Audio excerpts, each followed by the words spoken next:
안녕하십니까. 8월 9일 수요일 말씀 묵상 함께 시작하겠습니다. 주님께서 우리에게 베풀어 주시는 그 크신 은혜가 오늘도 충만하게 우리 가운데 임하여서 오늘 하루 주님을 늘 느끼고 기뻐하며 감사하며 하루를 보낼 수 있기를 간절히 기도합니다. 오늘 본문은 이사야 4장 2절부터 6절까지 말씀입니다. 날마다 솟는 샘물에서는 1절부터로 되어 있죠. 심판의 메시지가 마무리되는 부분인데 이 부분을 통해서 주님께서 나를 처음 부르셨던 그 자리로 돌아가는 것이 얼마나 중요한가를 한번 확인해 보도록 하겠습니다.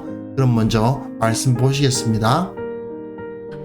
그날의 여호와의 싹이 아름답고 영화로울 것이요 그 땅의 소사는 이스라엘의 피난한 자를 위하여 영화롭고 아름다울 것이며 시온에 남아있는 자, 예루살렘에 머물러 있는 자, 곧 예루살렘 안에 생존한 자 중 기록된 모든 사람은 거룩하다 칭함을 얻으리니 이는 주께서 심판하는 영과 소멸하는 영으로 시온의 딸들의 더러움을 씻기시며 예루살렘의 피를 그 중에서 청결하게 하실 때가 됨이라. 여호와께서 거하시는 온 시온산과 모든 지폐 위에 낮이면 구름과 연기, 밤이면 화염의 빛을 만드시고 그 모든 영광 위에 덮개를 두시며 또 초막이 있어서 낮에는 더위를 피하는 그늘을 지으며 또 풍우를 피하여 숨는 곳이 되리라. 우리가 지금 읽어가고 있는 본문이 어떤 위치에 있는지 다시 한번 확인해 봤으면 좋겠습니다. 유다와 열방에 대한 심판의 메시지가 1장에서부터 23장까지 쭉 주어질 거예요. 그리고 유다를 향한 심판, 여러 다른 나라에 대한 심판은 13장부터 나오고 유다를 향한 심판이 1장에서부터 12장까지인데 그 가운데 1장은 심판을 선언하는 서론이었고 이제 2장부터 4장까지가 교만한 예루살렘과 유다의 백성들이 어떻게 심판을 당하게 되는가를 예언하는 부분입니다. 그런데 여기서 우리가 관심을 가져야 될 것이 뭐냐 하면 분명히 교만한 백성들을 하나님께서 심판하시겠다는 내용인데 2장 6절부터 4장 1절까지의 내용을 보시면 예루살렘의 멸망을 이야기하고 있는데 그 시작과 끝부분은 굉장히 긍정적인 언어로 기록되어 있다는 거죠. 하나님의 나라가 임하고 평화가 도래하고 온 세상이 하나님의 통치 아래 들어가는 그런 모습을 보여주고 있습니다. 그런데 그런 일이 일어나기 위해서는 무엇이 필요하다는 겁니까? 역설적으로 예루살렘이 망해야 된다는 거예요. 정말 묘하죠. 왜 이런 일이 벌어지는가? 하나님의 백성을 자처했던 그 교만한 유다와 이스라엘이 하나님의 백성이라는 그 위치를 유지할 수 없었다. 그렇기 때문에 하나님께서는 다른 민족을 데려다가 하나님의 나라를 만들겠다고 선포하신다는 거죠. 그 메시지가 바로 이 2장 1절에서부터 5절까지의 메시지인데 사실 그 마지막의 4장 2절부터 6절, 즉 오늘의 본문은 이 메시지를 받아주고 있는 본문이에요. 처음과 끝의 마치 이 심판의 내용을 둘러싸는 표지처럼 처음과 끝에 하나님 나라의 완성과 평화를 노래하고 있는 거죠. 본문 보시면요. 그날의 여호와의 싹이 아름답고 영화로울 것이고 그 땅의 소사는 이스라엘의 피난한 자를 위하여 영화롭고 아름다울 것이다. 아름답고 영화롭고 영화롭고 아름답다. 소위 말하는 교차대구법인데 이렇게 표현하면서 그때 얼마나 하나님의 역사하심이 아름답게 나타날 것인가를 노래하고 있습니다. 그런데 그 아름다운 게 뭐예요? 싹입니다. 여호와의 싹. 갈아엎어버리고 새로 싹이 날 거다 이거예요. 그 새로운 싹이 아름답고 영화로울 것이다. 그 땅의 소사는 이스라엘의 피난한 자, 아수르와 바벨론의 침공에 의해서 멸망을 당하고 그 가운데 고난을 당한 자들이 그 여호와의 싹을 보고 영화롭고 아름다움을 느끼게 될 것이다 이 말입니다. 그리고 시온에 남아있는 자, 예루살렘에 머물러 있는 자, 곧 예루살렘 안에 생존한 자 중 기록된 모든 사람은 거룩하다 칭함을 얻을 것이다. 아수르, 바벨론 등의 강대국들의 침략에 의해서 완전히 싹 쓸리는 겁니다. 그 가운데에서 남아있는 자, 겨우 생존한 자, 남아있는 자가 있을 건데 그들이 거룩하다 칭함을 받을 거다 이거예요. 이 말씀은 앞에서 2장에서 하나님께서 예언하신 말씀과 연결되어서 하나님의 심판이라는 것이 어떻게 일어날 것인가를 그려주는 거죠. 그 말일에 여호와의 전의 산이 모든 산 꼭대기에 굳게 서는데 모든 작은 산 위에 뛰어나게 되는데 만방이 그리로 모여든다는 겁니다. 왜 만방이 모여듭니까? 그 땅이 비었어요. 이스라엘과 유다의 백성들은 다 쫓겨나고 끌려가고 아주 소수가 남았을 뿐이에요. 이는 주께서 심판하는 영과 소멸하는 영으로 시온의 딸들의 더러움을 씻기셨기 때문이다. 그 땅에서 살아가는 사람들을 상징적으로 보여주는 거죠. 예루살렘의 모습을 보여주는 것이기도 합니다. 그 더러움을 씻기셨다. 뭘로요? 심판과 소멸로. 다 제거해버리셨다는 거죠. 예루살렘의 피를 청결하게 하셨다. 예루살렘이 악한 행동을 함으로 말미암아 흘렸던 그 피들을 다 제거해 주실 것이다. 어떤 방법으로요? 심판을 당하는 방법으로. 그리고 그 자리에 그 유다 백성과 이스라엘 백성들이 사라져버린 그 자리에 만방이 몰려들고 많은 백성이 가서 오라 우리가 여호와의 산에 오르며 야곱의 하나님의 전에 이르자. 그가 그의 길을 우리에게 가르치실 것이라. 우리가 그 길로 행하리라. 하나님의 백성들이 해야 할 말들을 이들 이방인들이 하게 될 것이다 라고 예언하고 있는 것입니다. 결국 예루살렘 성이 그대로 유지되기를 바라는 사람들의 입장에서 본다면 사실 대부분의 유다 백성들이 그걸 바랬겠죠. 예루살렘 성전이 망하는 것을 바랬던 사람들이 과연 누구겠습니까? 그 성벽이 무너지기를 누가 바랐겠습니까? 아름답고 영화로운 여호와의 싹이 있을 것이라는 이 예언은 전혀 달갑지가 않은 겁니다. 하나님께서 싹 쓸어버리고 완전히 초기화 시켜버리셨다고 말씀을 하시는 거나 다름이 없어요.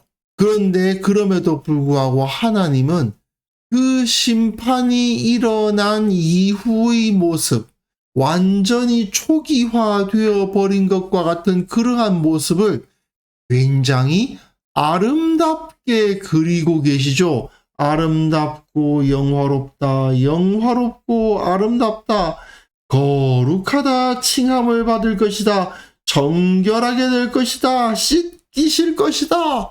이렇게 심판을 당하는데 모조리 다 죽임을 당하고 쫓겨나고 끌려가는데 그것이 곧 하나님께서 기뻐하시는 일이고 하나님께서 아름답게 보시는 일이다. 이렇게 기록되어 있는 겁니다. 그래서 5절 6절 보십시오.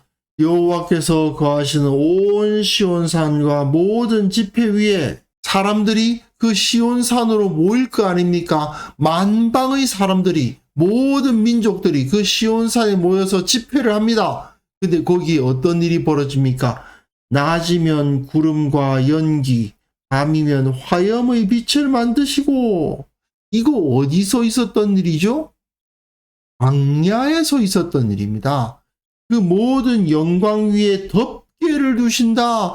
덮개는 하나님의 언약 궤 위에 덮여진 성소의 지붕을 말하는 건데 그 지붕이 잘 만들어져 있는 건물이 아니라 텐트죠. 예, 그 텐트를 말하는 겁니다. 광야 시절에 아무것도 없던 허허벌판에 그냥 텐트 치고 거기에 임하시는 구름 기둥과 불 기둥을 바라보면서 만나와 메추라기를 먹으면서 하나님의 영광 앞에 섰던 그 시대와 똑같아지는 겁니다. 솔로몬이 금과 은과 레바논의 백향목으로 지었던 그 성전이 다 무너지고 아무것도 안 남고 그냥 허허벌판에 천막 치고 하나님을 예배했던 그 시대로 돌아가는 거예요. 초막이 있어서 낮에는 더위를 피하는 그늘을 지으며 풍우를 피하여 숨는 곳이 되리라. 초막이 뭐겠어요? 초막절 떠올리게 하잖아요. 광야 시절을 기억하는 절기가 초막절인데 결국은 그들이 텐트 치고 살게 될 거다 그 말입니다. 예루살렘의 성전, 예루살렘 성벽, 그 가운데 있는 수많은 집들이 아니라 아무것도 없는 허허벌판에 텐트 치고 하나님을 예배하는 그 상황이 될 거다라는 겁니다. 그런데 문제는 이 표현을 보세요. 낮이면 구름과 연기, 밤이면 화염의 빛을 만드시고 그 모든 영광 위에 덮개를 두시고, 이런 표현이 얼마나 대단해 보입니까? 하나님께서는 지금 이걸 너무 기뻐하신다는 느낌이 들지 않습니까? 하나님께서는 솔로몬의 성전을 기뻐하시는 게 아닌 거예요. 이스라엘 백성들 다 쫓겨나가고 솔로몬의 성전 다 무너지고 예루살렘 성벽 다 무너지고 그곳에는 하나님께서 원래 택하셨던 백성이 아닌 이방인들이 잔뜩 모여 있는데 그들이 하나님의 말씀을 구하고 있으니 그들에게 그 영광을 드러내시고 그들을 자기 백성 삼으시고 그들과 함께 거하시는 것을 기뻐하시는 모습을 보여줍니다. 물론 여기서 이스라엘 사람은 전혀 없이 다 이방인이냐? 그건 아니죠. 남아있는 자, 예루살렘 안에 생존한 자가 있죠. 하지만 이스라엘 중에 소수가, 유다인들 중에 소수가 거기에 남아서 새로운 하나님의 백성을 구성하게 될 것을 이미 이사야 선지자가 바라보고 있는 것입니다. 이사야는 결국 예수님 이후의 교회가 이방인들이 유다인들보다 훨씬 더 많이 포함되어 있는 그 교회를 바라보고 있었던 거죠. 자, 여기서 우리는 하나님께서 예루살렘 성과 솔로몬 성전을 기뻐하신 것이 아니라는 사실을 확인해 보아야만 됩니다. 하나님께서는 거룩한 백성들을 기뻐하셨습니다. 그런데 이 교만했던 이스라엘과 유다의 백성들은 자, 예루살렘 성은 하나님의 거룩한 성이야. 저 성전은 하나님께서 임재하시는 하나님의 집이야. 그러니 하나님께서 우리를 지켜주실 거야. 아니죠. 그렇지 않았습니다. 그들이 손에 피가 가득한 상태로 악행이란 악행은 다 하는 상태로 하나님 앞에 나와서 제사 드린답시고 소와 염소와 양을 죽여 피를 흘려 보았자 주님께서는 그것을 기뻐하지 않으셨던 겁니다. 차라리 하나님은 광야 시대에 그 초라한 장막 속에서 그러나 온전한 모습으로 하나님을 섬겼던 그 이스라엘, 광야의 이스라엘을 더 기뻐하시는 거예요. 주님은 이스라엘이 초심으로 처음 그 광야로 나왔을 때의 마음을 회복할 것을 바라고 계셨다는 것을 알 수 있습니다. 과연 우리는 우리의 초심을 유지하고 있나요? 우리는 과연 신앙의 본질을 붙들고 있습니까? 주님께서 원하시는 바는 겉모습이 아닙니다. 거대한 건물도 아닙니다.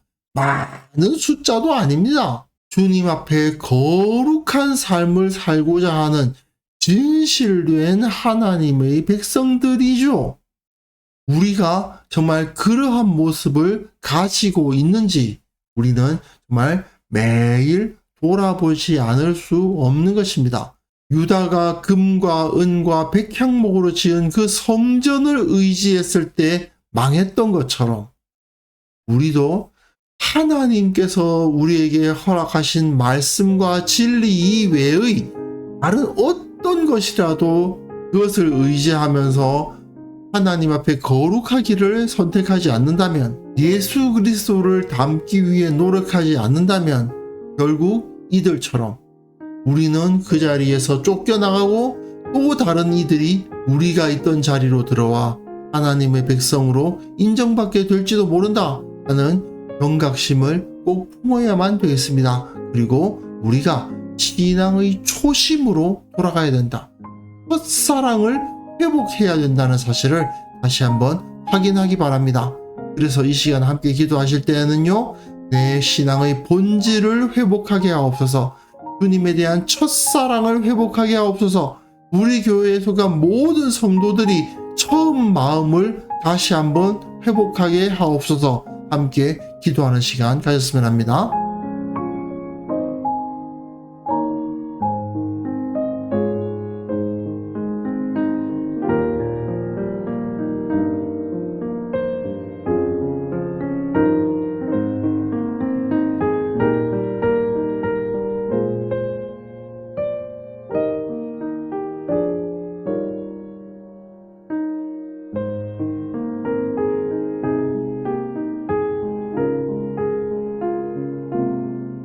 거룩하신 하나님 아버지, 내 마음이 무디어지고 주님에 대한 첫사랑을 잃어가고 있지 않는지 다시 한번 나 자신을 점검하게 하시고, 주님을 처음 만났던 그 자리로 돌아가는 신앙의 결단을 하게 하옵소서. 내가 안정되고 편안한 자리가 아니라 참으로 아골골짝 빈들에도 복음 들고 가겠다고 했던 그 마음처럼 광야로 나아가 주님을 만나기를 원하는 그러한 마음을 회복하게 하여 주옵소서.